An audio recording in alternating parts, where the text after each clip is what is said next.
오늘 하나님 말씀은 요한복음 4장 28절에서 30절 말씀을 함께 보도록 하겠습니다. 제가 받들어 읽어드리겠습니다.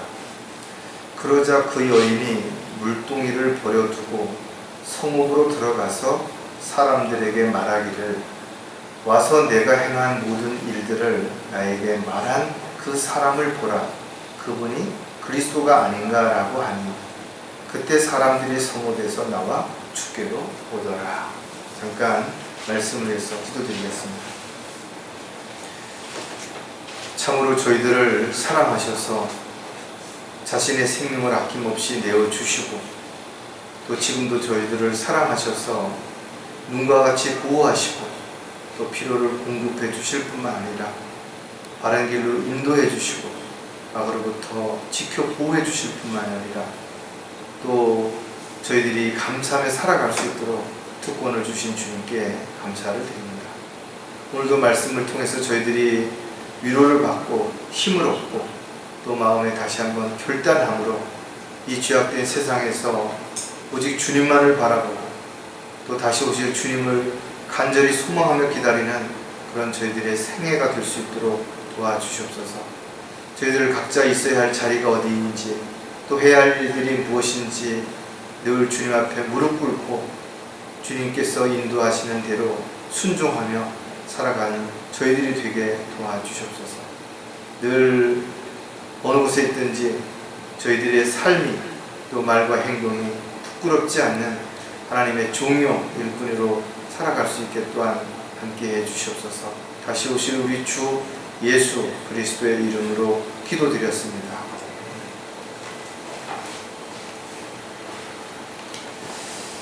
여러분, 어떤 사람이 결혼하셨어요? 이렇게 질문하면, 결혼한 사람이라면 네, 이렇게 대답하면 되죠. 언제 결혼하셨어요? 제가 너무 오래돼서 기억이 정확한 날짜는 잘 모르겠는데 아마 봄에 한 것 같습니다. 장소도 정확하게 어느 예식장인지 너무 오래돼서 이름이 잘 생각이 안 나는데 어디에 있는 어떤 건물이었다. 자기 생각나는 대로 이야기를 했을 때, 이 사람은 결혼한 사람이 분명하구나, 이렇게 쉽게 우리가 객관적으로 알 수 있죠. 근데 우리가 어떤 사람을 만나서 복음을 전하기 위해서 혹시 복음 들어보셨어요? 구원 받으셨어요? 이렇게 질문하면 어떤 사람들은 네, 저 구원 받은 사람입니다, 저 그리스도인입니다, 이렇게 아주 자신있게 기쁜 마음으로 이야기하는 사람이 있는가 하면, 그거 왜 물어보는데요? 어느 교회에서 나오셨어요? 아니, 제가 어렸을 때부터 교회 다녔는데, 제가 지금 주일학교에서 아이들을 가르칩니다. 모태신앙이에요. 아니, 우리 집사람이 교회를 30년 다녔어요. 이런 이야기를 왜 하는가? 요한복음 4장에 우물가에서 예수님을 만난 한 여인에 대한 이야기가 나오는데, 오늘 우리가 여기에 있는 내용을 전체적으로 한번 살펴볼 거예요. 이 여인은 한마디로 말해서 사람들이 아무도 없는 그런 시간을 이용해서 우물가에 물을 기르러 왔던 사람이에요. 그런 그에게 예수님이 다가가서 물을 달라고 했고, 그가 예수님과 몇 마디 이야기를 나눈 후에 예수님이 그리스도라는 사실을 알았고, 그 이후에 그는 마을로 들어가서 내가 그리스도를 만났다라고 그렇게 담대하게 증거했던 것입니다. 어떻게 보면 자신을 미워하고 손가락질을 하고 욕하는 그런 동네 사람들을 피해서 아무도 없는 시간에 나왔던 그가 가장 소중한 물을 기르러 왔던 물동이를 버려두고 마을로 들어갔다라는 거, 이거 아무나 쉽게 할 수 있는 일은 분명 아닌 것이에요. 그런데 이 여인은 그렇게 했다라는 것입니다. 한마디로 말해서 그가 예수님을 만난 후에 뭔가 달라졌다라는 것이죠. 저와 여러분도 마찬가지죠. 아까 집사님도 그런 말씀 하셨지만, 물론 우리가 아직도 옛 성품을 가지고 있고 여전히 세상에 살고 있기 때문에 육신적인 모습들, 또 인간적인 그런 모습들이 툭툭 튀어나올 때 있어요. 그러나 돌아보면 분명 우리의 가치관이 달라졌다라는 거죠. 우리의 소망이 바뀌어진 거예요. 참으로 많은 놀라운 변화가 있었고 또 지금도 끊임없이 변화되고 있다는 거죠. 왜 그런 것인가요? 우리는 주님을 만났기 때문에 그렇습니다. 또 말씀을 통해서 끊임없이 주님을 만나고 있기 때문에 그런 것입니다. 이처럼 사람이 누군가를 만나느냐에 따라서 놀라운 변화가 일어날 수 있어요. 저 여러분도 이유와 방법과 장소가 다를 뿐 하루에도 수없이 많은 다양한 사람들을 만납니다. 그래서 그런 사람들을 만남으로 인해서 유익을 얻기도 하고 손해를 보기도 합니다. 또 기쁠 수도 있지만 슬플 수도 있고 화가 날 때도 있습니다.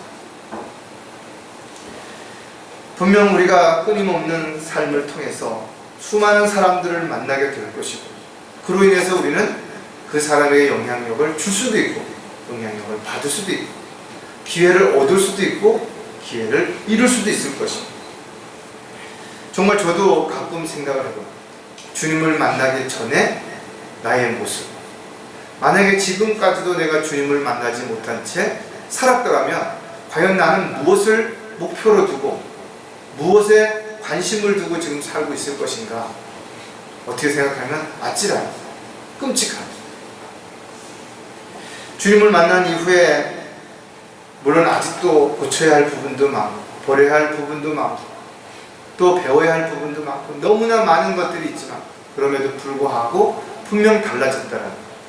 나 스스로도 느낄 뿐만 아니라 내가 친구들을 만났을 때 고향의 선후배들을 만났을 때 옛 직장 동료를 만났을 때 분명 그들이 많이 달라졌다는 거죠. 옛날의 모습이 전혀 보이지 않는다. 이런 이야기를 할 때 내가 나이를 먹어서 그런가 아니면 일하는 것이 달라서 그런가 지금의 어떤 역할이 상황이 하지만 가장 중요한 것은 내가 주님을 만났기 때문이라는 사실에 대해서 가장 먼저 또 가장 크게 와닿을 수밖에 없다는 것입니다. 오늘 설교 제목은 주님을 만난 사람들의 놀라운 변화입니다. 다시 말해서 주님을 만난 사람들에게는 무언가가 변화가 되지만 놀라운 변화가 반드시 있어야 된다는 거죠. 왜? 우리는 예수 그리스도를 만남으로 인해서 새로운 피조물이 된 것입니다. 영적인 눈이 떠지고 영적인 귀가 열려서 영적인 분별력이 생겼기 때문에 세상 사람들이 보지 못하는, 듣지 못하는 것을 보고 들을 수 있다는 거죠. 분별할 수 있다는 거죠. 이것이 분명 달라진 거죠. 따라서 저와 여러분이 지금까지 많은 사람들을 만나면서 도움을 받기도 하고 또 어려움을 해결하기도 했지만 무엇보다도 주님을 만난 것이야말로 가장 큰 축복입니다. 이 축복이야말로 세상에서 얻을 수 없는 위로부터 오는 가장 큰 축복이 분명하다는 겁니다. 주님을 만났다는 것은 우리의 삶이 영원한 삶으로 바뀌어졌다는 거죠. 세상 중심에서 하나님 중심으로, 육신적인 일 중심에서 영적인 일 중심으로 우리가 바뀌어진 거죠.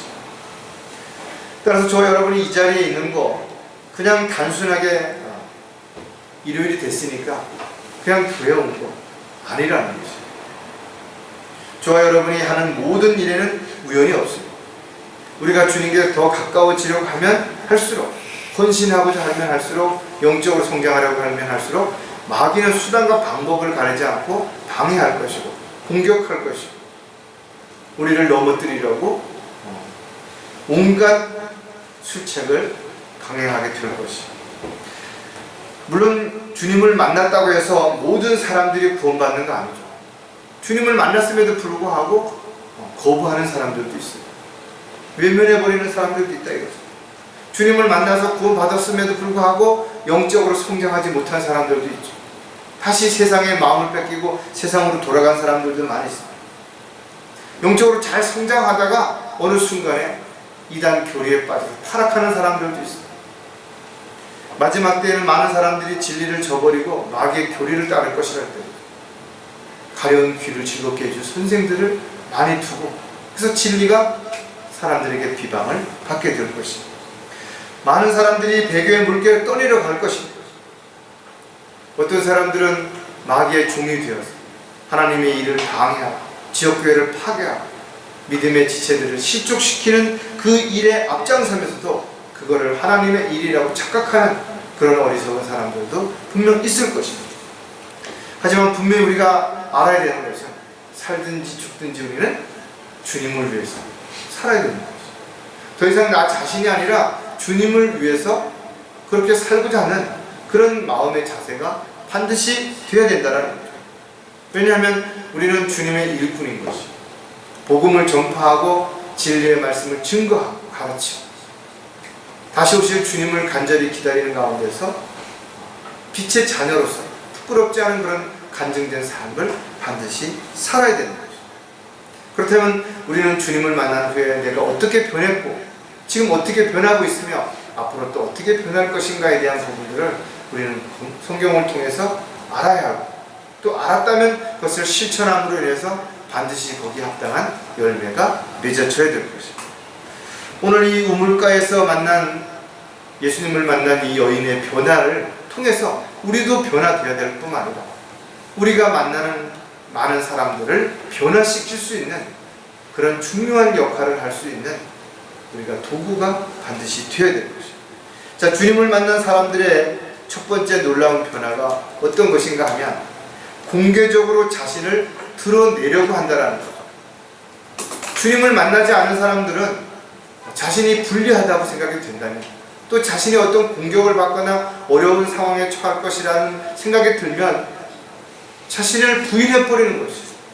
어떤 사람이 교회 가는데 누가 야 어디 가냐? 아 저기. 또 어떤 뭐 일을 하다가도 갑작스럽게 누가 오면 전도지를 슬며시 뒤로 감춘다든지 이런 일을 왜 하는 것인가? 분명 이사야 선지자는 이렇게 기록하고 있죠. 흑암에 앉은 백성들이 큰 빛을 보았고 또 죽음의 땅과 그늘에 앉은 자들에게 빛이 비쳤도다. 이 예언이 언제 이루어졌냐 이거죠. 바로 예수 그리스도께서 이 땅에 오셨을 때 빛으로 오셨다.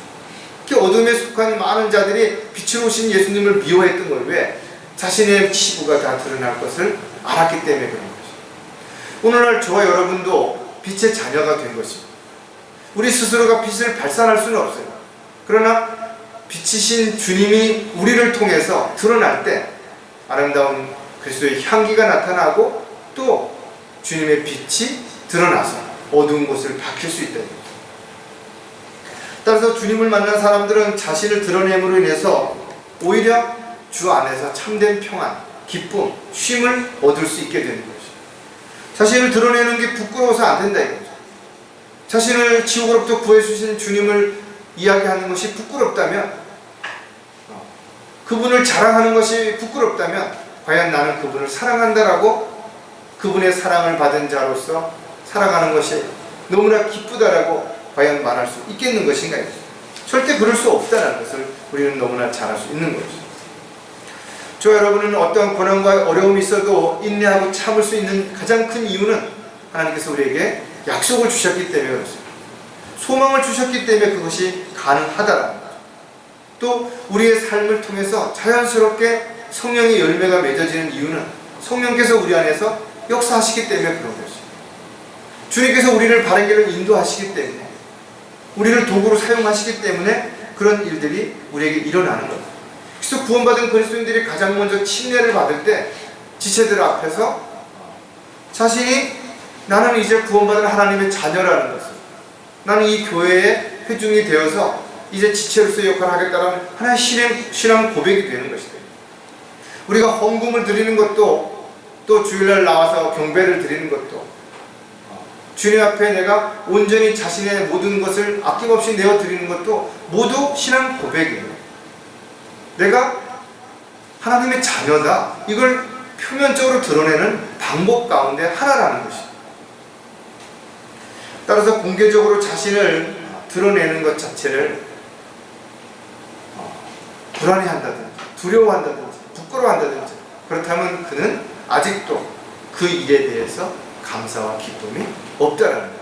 아니면 뭔가 감출 것이, 숨겨야 할 것이 있기 때문에 그렇다라는 거죠. 자, 그렇다면 왜 공개적으로 자신을 드러내는가 이거죠.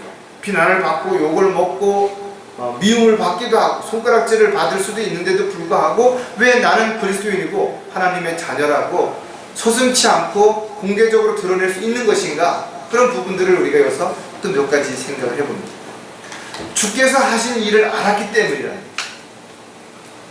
그냥 누가 한 것이 아니에요. 전지전능하신, 위대하신, 불가능한 것이 없으신, 나를 위해서 생명을 내어주신 주님께서 하신 일을 내가 아는 것입니다. 그렇다면 주님께서 하신 일을 증거하는데 그것을 다른 사람들한테 말하는 게 부끄러울 이유가 전혀 없다는 것이죠. 여러분이 만약에 어떤 상황에서 갑작스레 불이 났다든지 아니면 사람들이 어떤 사고를 해가지고 심장이 정지가 됐다든지 그랬을 때 여러분들 누구도 서슴지 않고 불이야 소리를 지른다든지 빨리 119에 신고해달라든지 누가 심폐소생술 할 줄 아는 사람이 있냐고 소리를 칠 것이다 이거죠. 체면이나 자신의 어떤 입장 이거보다는 위급한 상황이 뭔지를 아는 거예요. 또 여러분들이 어떤 좋은 소식을 들었거나 좋은 어떤 정보를 알게 됐어요. 기회를 알아냈어요. 그렇다면 사랑하는 사람에게 이것을 알리는 것을 주저할 이유가 있겠냐라는 거죠. 오늘 우리가 살펴보았던 이 사마리아 여인, 유대인들에겐 개 취급을 받았던 이런 여인이 예수님을 만난 즉시 그가 어떤 변화가 일어나는지 우리 한번 좀 생각해 봐야 된다. 이 여인은 사실 남편이 아닌 남자들과 가능한 여인이었기 때문에 동네 사람들이 다 아는 거예요. 그래서 늘 손가락질하고 비난하고 욕하니까 아침에 남들과 같이 물을 기르러 올 수 없으니까 땡볕에 아무도 없는 그 시간에 물을 기르러 왔던 것이다. 그런 그 여인이 예수님을 만난 것이죠. 어떻게 보면 가장 자신이 힘들고 어려운 그런 상황에서 오히려 더 힘들고 어려운 것을 알면서도 스스로 그것을 결단하고 시작한다는 것은 아무나 할 수 있는 일은 아닙니다. 즉 구원받고 성령께서 나를 주관하지 않으면 아무런 용기가 있고 자신감이 있는 사람도 절대 할 수 없는 일이다. 우리가 아까 본문에서 봤던 것처럼 요한복음 4장 28절 29절에 보면 그 여인이 물동이를 버려두고 성읍으로 들어가서 사람들에게 말하기를, 자신의 소중한 것을 버려두고 마을로 들어가서 무엇을 말한 거야?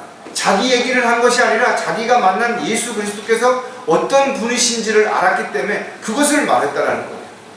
그래서 사람들이 이제는 너 말이 아니라 네가 말한 그 안의 핵심적인 예수님의 이야기를 듣고 사람들이 믿게 되는 거예요.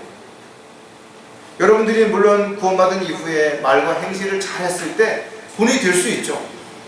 그러나 여러분이 좀 부족한 부분이 있다 하더라도 여러분들이 복음을 정확하게 증거했을 때 그 사람이 복음을 듣고 믿으면 구원받을 수 있다는 거죠. 우리 말 때문이 아니라 우리가 하는 말의 내용 때문에 사람들이 구원을 받는 거죠. 그렇기 때문에 우리는 내가 복음을 얼마나 잘 전했고 뭘 어쩌고 이걸 자랑할 게 없다는 거죠. 우리는 최선을 다했으면 주님 앞에 가서 거기에 합당한 상을 받을 거예요. 유업을 받을 거예요. 그러나 구원해 주시는 것은 주님이 해주시는 거죠. 구원 받는 것은 그 본인이 직접 예수 그리스도를 마음을 믿고 입으로 고백했을 때만 받을 수 있기 때문에 저 여러분이 복음을 전해놓고 그 사람이 그것을 믿지 않는다고 해서 낙담할 이유가 없어요. 최선을 다했다면 나머지는 모두 주님께 맡기는 거죠. 따라서 자신을 부인하고 십자가를 지지 않고서는 절대로 우리가 주님을 따를 수 없는 거죠. 자신을 드러내지 않고는 내가 주님의 종인지 일꾼인지 사람들이 어찌하냐. 따라서 그리스도인들은 하나님의 종이요 일꾼이며 대사라는 사실을 잊지 않는다면 자신을 공개적으로 드러내서 주께서 하신 일들을 내가 알고 있는 그대로 증거하는 그 일을 반드시 해야 된다. 공개적으로 자신을 드러내는 또 다른 이유가 뭐냐 하면 더 이상 두려울 게 없기 때문입니다.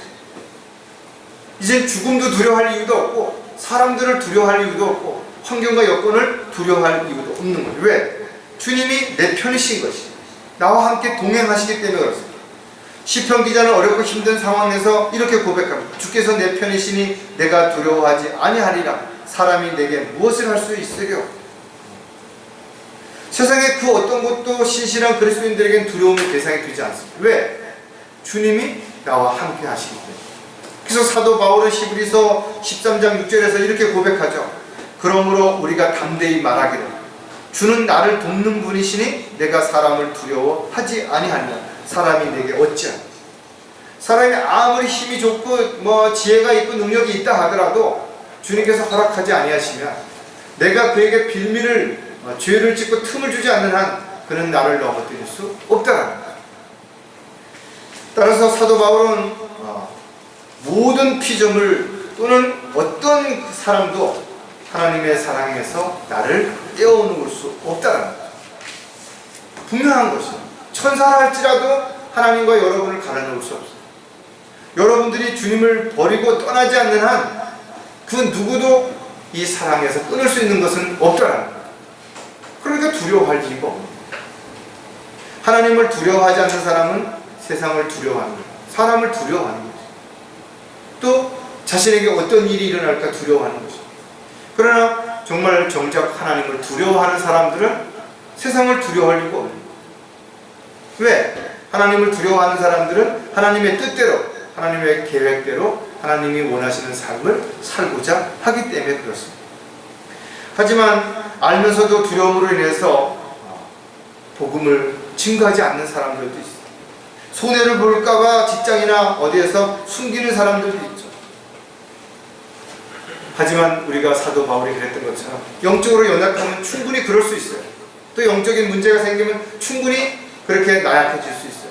그래서 어떻게 해야 돼요? 하나님 앞에 기도하는 거죠. 사도 바울조차도 복음을 전파하러 갈 때 기도 요청했대요. 담대하게 내가 입술을 열어서 복음의 신비를 증거할 수 있도록 나를 위해서 기도해달라고.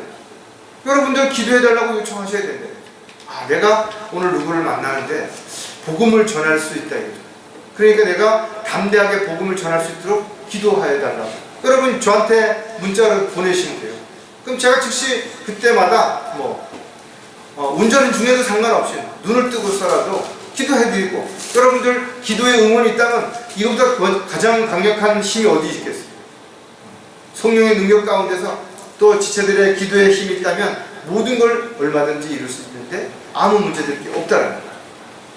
따라서 우리가 성령으로 충만한 가운데 우리가 기도해서 확신과 믿음 가운데 있을 때 우리는 아무것도 두려워하지 않고 담대하게 주님께서 맡겨주신 일들을 감당할 수 있다. 이렇게 공개적으로 자신을 드러낼 수 있게 됩니다. 또 공개적으로 자신을 드러내는 이유가 뭐냐면 선한 열매가 맺어지기 때문이에요. 내가 굳이 말하지 않아도, 내가 굳이 나는 이런 사람이라고 설명하지 않아도 사람들은 나의 말과 행동을 보면서 저 사람은 하나님을 믿는 사람이다. 저 사람은 그리스도인이다. 저 사람에게서는 늘 뭔가 보면 세상 사람들과 다른 어떤 향기가 느껴진다. 이런 것들이 보여진다. 이것이 뭐예요? 바로 성령의 열매들 가운데 하나하나씩 맺어지는 것들. 육신의 열매가 많이 맺어지는 사람, 저 사람은 하나님을 믿는다는 사람이 성공을 했다든지 자기가 무슨 돈을 많이 벌었다든지 아니면 뭘 어떻게 했다든지 이런 걸 자랑을 막 한단 말이죠. 그러면서 이게 모두 다 하나님의 은혜로 된 것이라고 이야기할 때 아닌데 저것은 저 사람이 자기 자랑을 하는 것이지 결코 하나님의 은혜로 된 것이라고 하나님께 영광을 돌리는 게 아니라고 생각한다면 그건 열매가 될 수 없다라는 거예요. 누가복음 6장 43절에 보면 이는 썩은 열매를 맺는 좋은 나무도 없고 좋은 열매를 맺는 썩은 나무도 없다. 그러니까 그 열매를 보면 그 나무가 어떤 나무인지를 알 수 있다는 거예요. 아무리 입으로 나는 사과나무라 이야기해도 거기 배가 달렸으면 배나무죠. 그 사람이 아무 얘기하지 않는다 하더라도 사람들이 그 열매를 보면 이건 암나무구나 배나무구나 안다라는 거예요. 저 여러분의 삶을 통해서도 마찬가지입니다. 내가 어떤 말을 하든 행동을 하든 그로 인해서 정말 주님께서 영광을 받을 수 있다면 또 여러분들의 향기가 많은 사람들에게 그리스도를 찬양하게 만들 수 있다면 이것이야말로 선한 열매가 반드시 되는 거죠. 의와 성령의 능력이 아니고서는 이 열매가 전혀 맺어질 수 없는 것입니다. 주님 오실 때가 이제 얼마 남지 않았대요.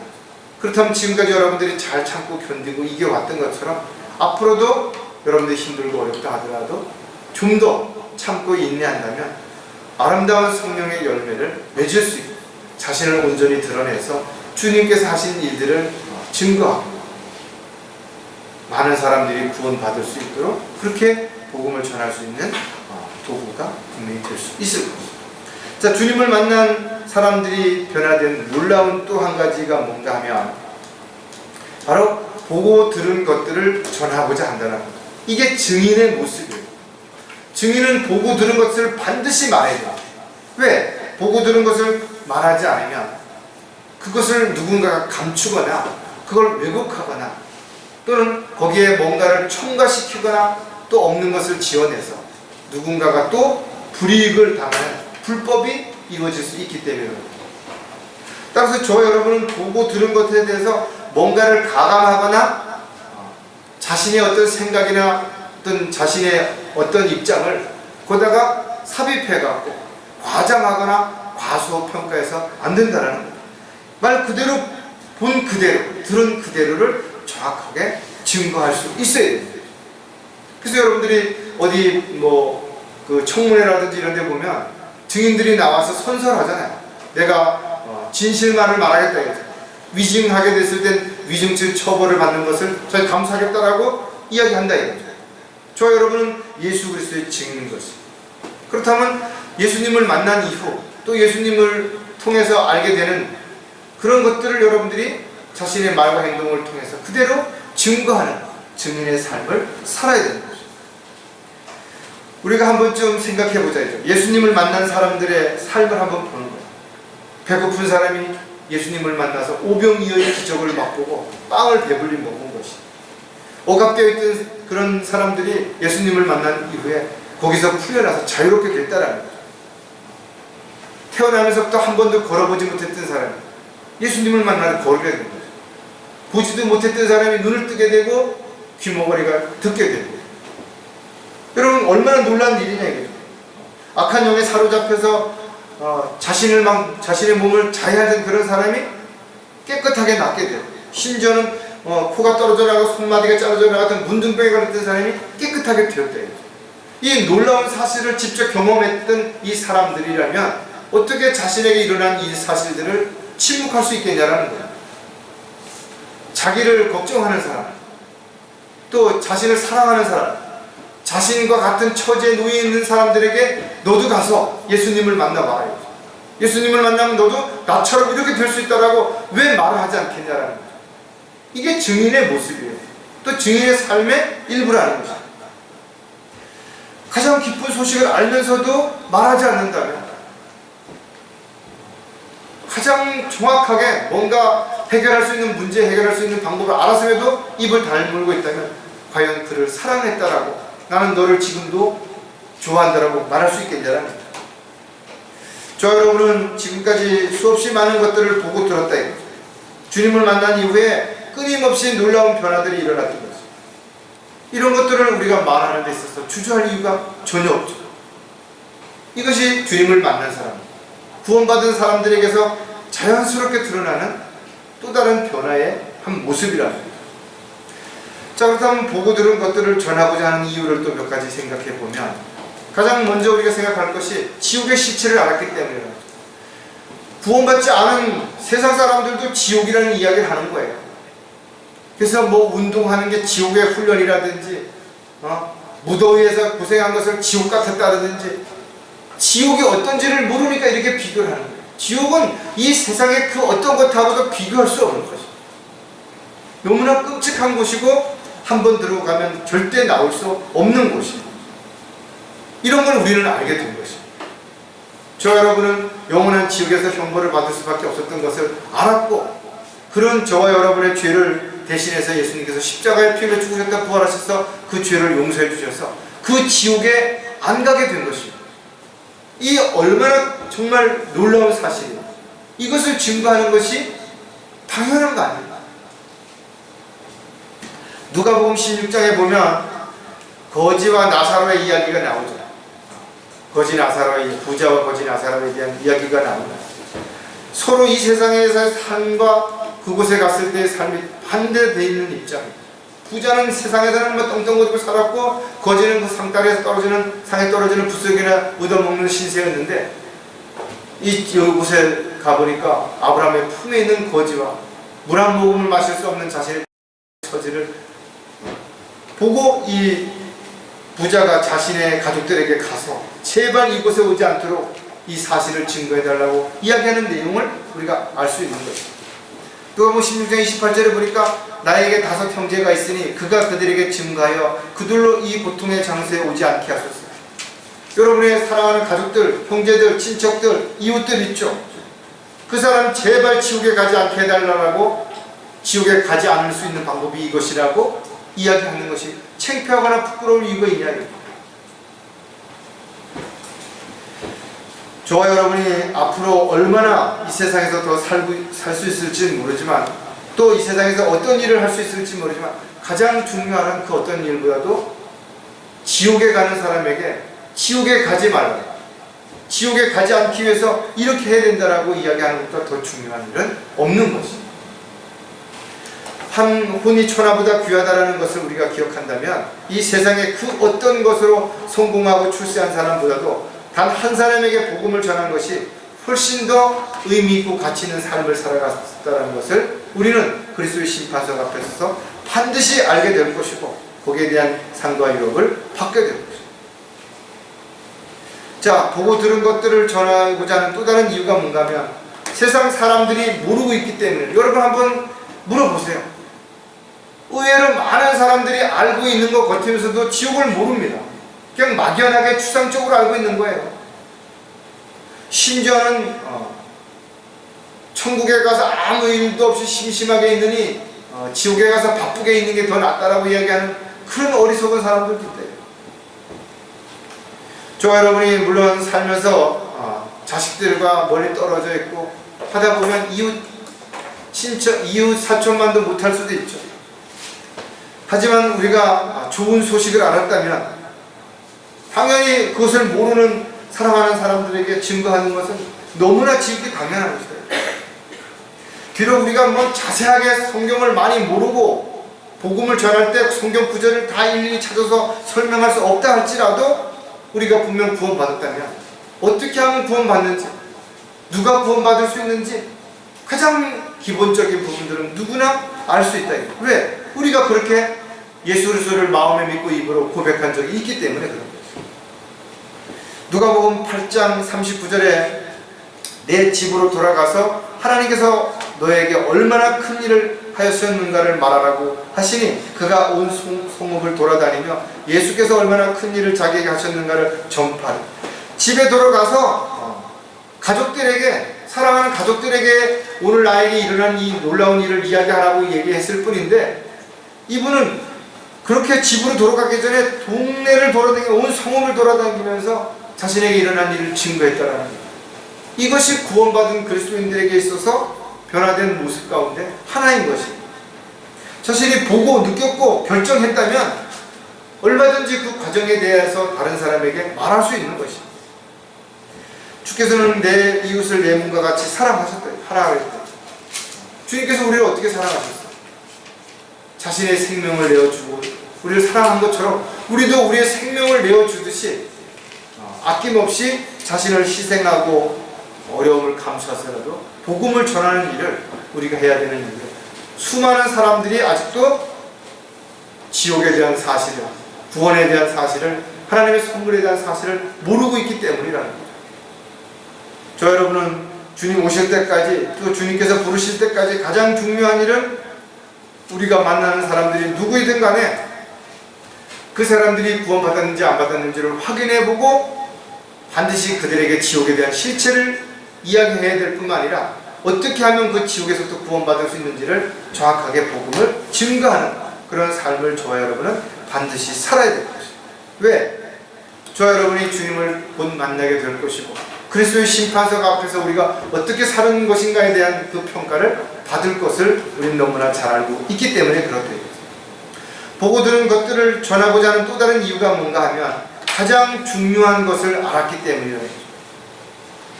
정말 우리가 하는 많은 일들이 중요하죠. 우리가 만나는 사람들이 중요하죠. 또 우리가 가야 할 곳들이 중요하다 이거죠. 그러나 그 모든 것들이 다 중요하다 하더라도 우리가 주님을 만나는 것, 또 주님과 함께 해야 하는 일, 또 주님께서 우리에게 맡기신 이런 것들을 우리가 실행하는 것보다 더 중요한 것이 과연 무엇이냐 이거죠. 우리가 직장을 구하는 것도 아까 임승경제님 말씀하신 것처럼 주님을 잘 섬기고 주님을 섬기는데 어려움을 겪지 않고 가정에 필요한 것들을 공급받기 위해서 우리가 열심히 일하는 거예요. 그 일 자체로 성공하고 출세하고 돈을 많이 버는데 초점을 맞추고 있는 것이 아니라는 것이에요. 아무리 사랑하는 사람이라 할지라도 우리는 그 사람이 구원받지 못한다면 지옥에 간다는 사실을 알고 있는 것이죠.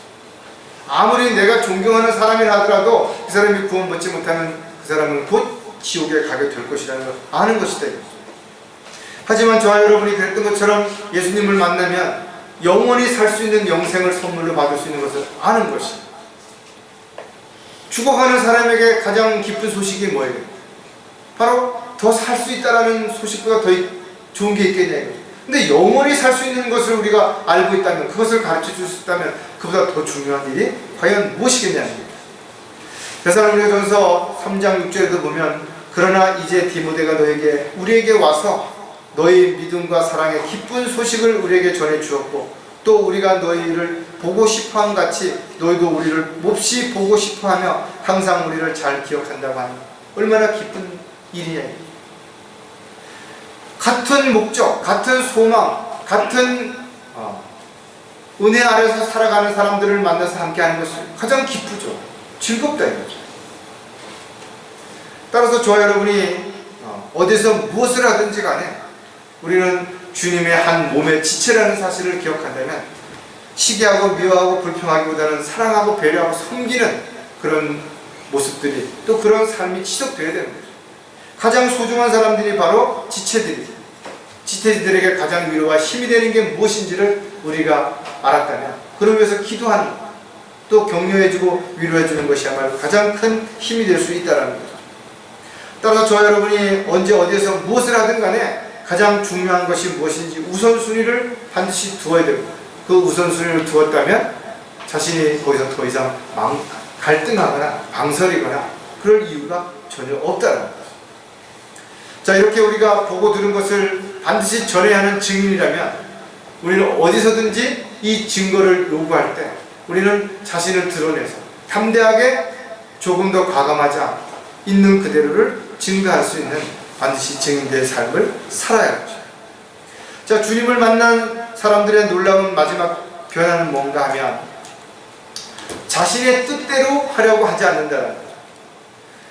주님을 만나기 전에는 자기가 가지고 있는 지식, 능력, 경험, 어떤 환경, 여건 이런 것들을 총동원해서 나름대로 최선을 다했다 할지라도 주님을 만난 이후에 막상 어떤 일들을 해보니까 이게 인간의 노력으로 되지 않는다는 걸 알았다는 거죠.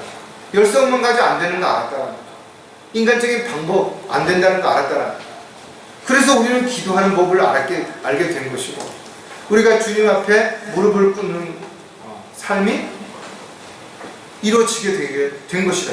이것이 변화된 삶의 가장 또 다른 하나의 부분인 것입니다.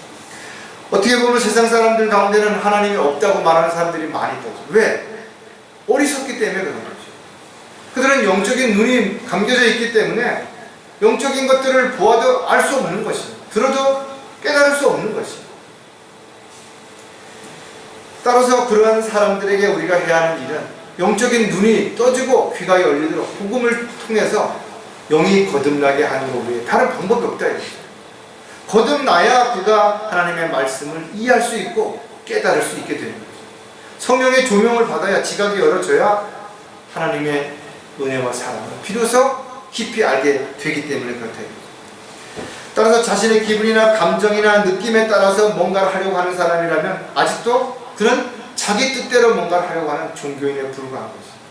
하지만 자신이 더 이상 내가 아니라 주님이 원하시고 주님이 기뻐하시는 그 일들을 주님이 원하실 때 주님이 원하시는 방법으로 하기를 원한다면 내 뜻대로 마옵시고 주님의 뜻대로 이루어지기를 원하신다.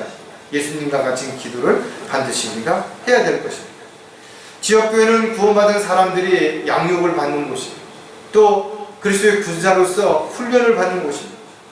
또 지체들과 함께 교제하며 주님의 몸된 교회에 또 주님의 뜻과 계획들을 이루어갈 수 있는 소중한 그런 관계를 유지해가는 곳이 바로 지역교회라는 거죠.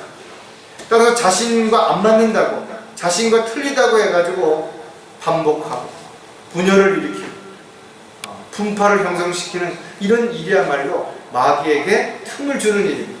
가장 하나님의 사역을 방해하는 일 가운데 하나라는 사실을 우리가 기억한다면 자신의 뜻이 아니라 하나님께서 무엇을 원하시는지 또 무엇을 하시고자 하는지에 대한 분명한 부분들이 서야 될 것이죠.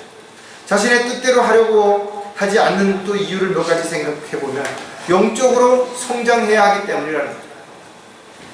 집사님 아까도 이야기했던 것처럼 본인이 많이 변화되지 않은 것 같다라고 이야기했죠. 사실은 많이 변했죠. 그런데 본인이 아직도 많이 변하지 않았다라고 느끼는 것은 그만큼 본인의 실체를 더 정확하게 알고 있다는 거죠. 그만큼 겸손해진 거예요. 성경을 알면 알수록 그 사람의 입에서 나오는 단어는 성경을 아직도 잘 모른다는 거죠. 그래서 성이 서 있는 줄로 알면 넘어질까 조심하라는 거예요. 성경 몇 번 읽은 사람들이 이제 성경에 자기가 모르는 게 없다고 말하는 사람처럼 위험한 사람이 없다.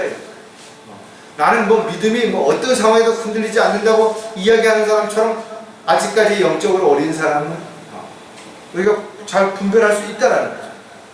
이와 같이 우리가 영적으로 성장한 사람들 오히려 자신을 더 낮추고 더 겸손해집니다. 또 더 자신을 모른다라고, 더 많은 것이 부족하다라고 그렇게 자신을 낮추는 것이 바로 성장한 그리스도인들에게서 나타나는 영적인 열매라는 거예요.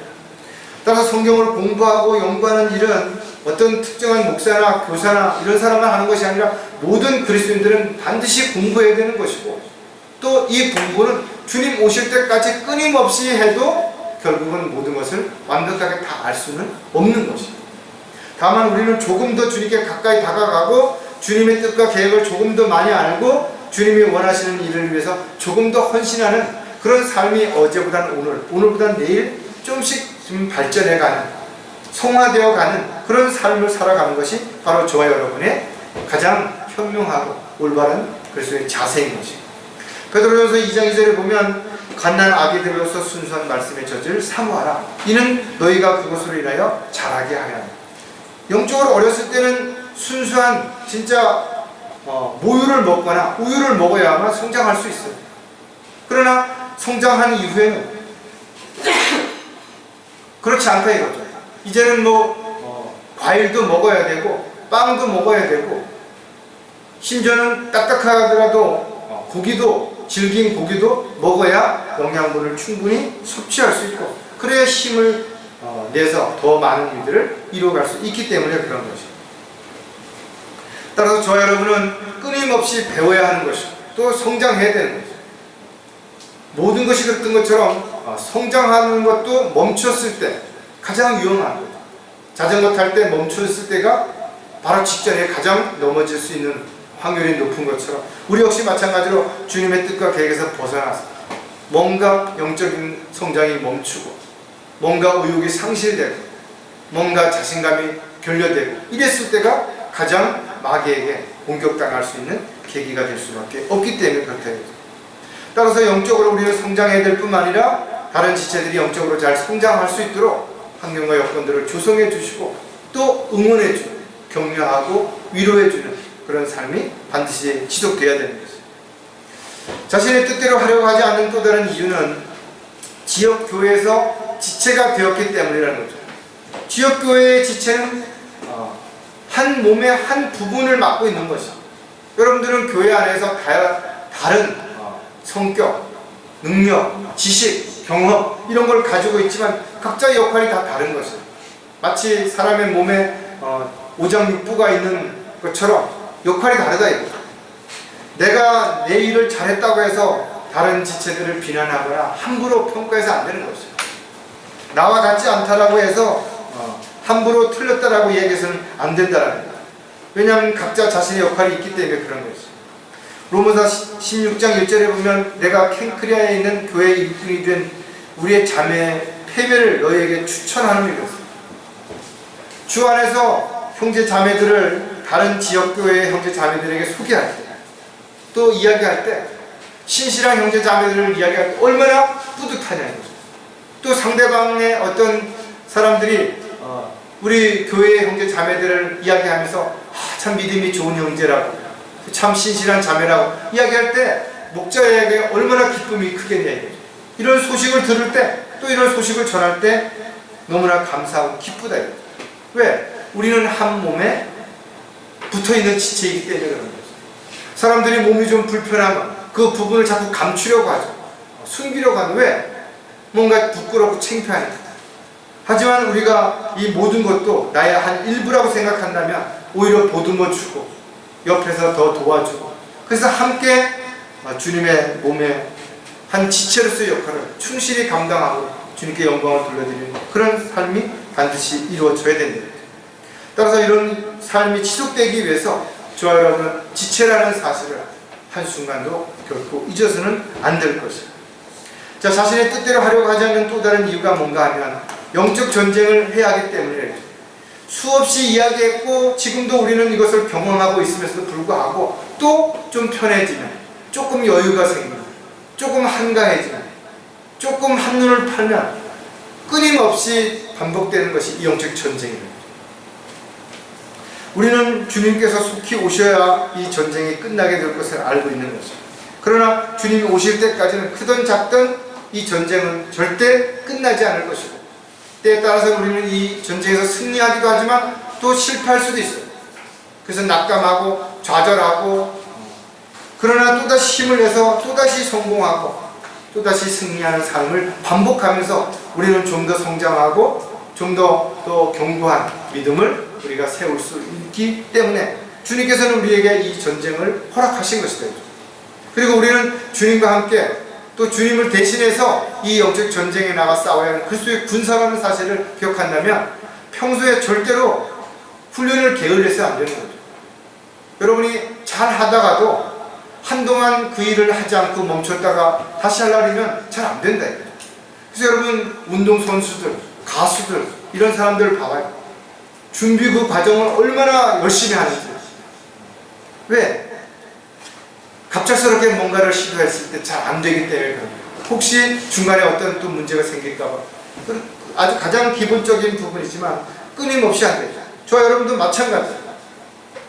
요한일서 5장 4절에 이는 하나님께로부터 난 자는 누구든지 세상을 이기기 때문이라. 세상을 이기는 승리는 이것이니 곧 우리의 믿음이다. 우리가 무슨 힘이 세갖고 뭐 태권도가 5단이고 달리기를 10초에 하고 이래서 영적 전쟁에 이길 수 있는 사람은 아무도 없는 거예요. 우리가 이길 수 있는 것은 우리가 하나님의 자녀이고 성령께서 우리의 모든 것들을 주관하시는 힘의 원천이 되신다는 걸 알고 믿을 때 가능하다는 거죠. 내가 어떤 처지에서도 주님 나를 구해 주실 것이고 어떤 상황에서도 나를 버리지 않는다는 확신 가운데 있는 사람만이 이 전쟁에서 승리할 수 있고 기다릴 수 있는 거죠.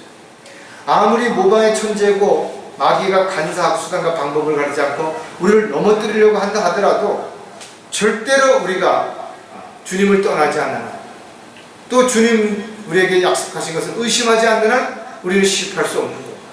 다만 그 시간이 고난과 어려움이 길어질 수는 있어요. 그러나 반드시 승리한다. 따라서 저와 여러분이 가장 중요하게 여겨야 되는 부분들은 구원받은 그리스도인이라면 이제부터는 내가 뭘 하겠다라고 하지 말아요. 내가 아니라 주님께서 나를 통해서 무엇을 하시고자 하시는지, 언제 어떻게 하시고자 하는지에 대한 분명한 사실을 알고 그 일을 하실 수 있도록 내 자신을 주님께 온전히 내어드려서 주님의 뜻 가운데, 계획 가운데서 우리가 도구로, 일꾼으로 쓰임받을 때 가장 멋진 또 아름다운 열매를 맺을 수 있는 삶을 살아갈 수 있게 되는 거죠. 예수님을 만난 이후에도 수많은 사람들이 변화되지 못한 상태에서 물론 세상으로 돌아가고 또 세상으로 돌아가지는 않았다 하더라도 다시 자기 뜻대로 뭔가를 해보려고 착각하고 있거나 아니면 마귀에게 속아서 하나님의 일이 아닌 마귀의 종으로서 일을 하면서도 착각하고 살아가는 수많은 그리스도인들도 있을 수 있어요. 그래서 마지막 때에 많은 사람들이 믿음을 저버릴 것이고 배교의 물결에 떠내려 갈 것을 성령께서 친히 증거하고 있다는 겁니다. 그래서 저와 여러분이 주님을 만났다면 언제 주님을 만났든 중요한 것은 주님을 만난 이후에 어떻게 변화됐고 지금 어떻게 변화되어 가고 있고 또 앞으로 무엇이 변화되어야 하는지에 대한 부분을 정확하게 점검해보고 어제보다는 오늘보다는 내일이 더 변화되어서 주님을 기쁘시게 해드리고 아름다운 열매를 맺는 그런 저와 여러분이 되시기를 주의 이름으로 부탁을 드리겠습니다. 기도하겠습니다. 하나님 아버지 참으로 감사를 드립니다. 저희들이 주님을 만나지 못하였다면 세상의 소망을 가지고 세상에 썩어질 것들을 위해서 지금도 열심히 최선을 다하며 살다가 결국은 지옥을 향해 달려갈 수밖에 없었을 것입니다. 하지만 저희들이 주님을 만난 후에 영적인 분별력이 생겼고 또 주님의 약속을 알고 다시 오실 주님을 간절히 소망하며 기다리는 그런 저희들의 삶이 저희 생활을 변화시키고 가치관을 변화시키고 또 목적과 목표를 변화시켜서 세상에 마음을 두지 않고 사람들에게 마음을 빼앗기지 않고 세상의 헛된 것에 욕심을 내어놓지 않고 살아갈 수 있게 해주셔서 너무나 감사를 드립니다. 다시 오시는 주님을 만나는 그 순간까지 주님 부르시는 그 순간까지 한 사람도 낙오되지 않고 달려갈 길을 잘 달리고 주님 앞에서 잘했다고 칭찬 들을 수 있도록 사랑하는 형제 자매들을 붙잡아 주시고 이끌어 주시고 악으로부터 지켜 보호해 주시옵소서. 다시 오실 우리 주 예수 그리스도의 이름으로 기도드렸습니다.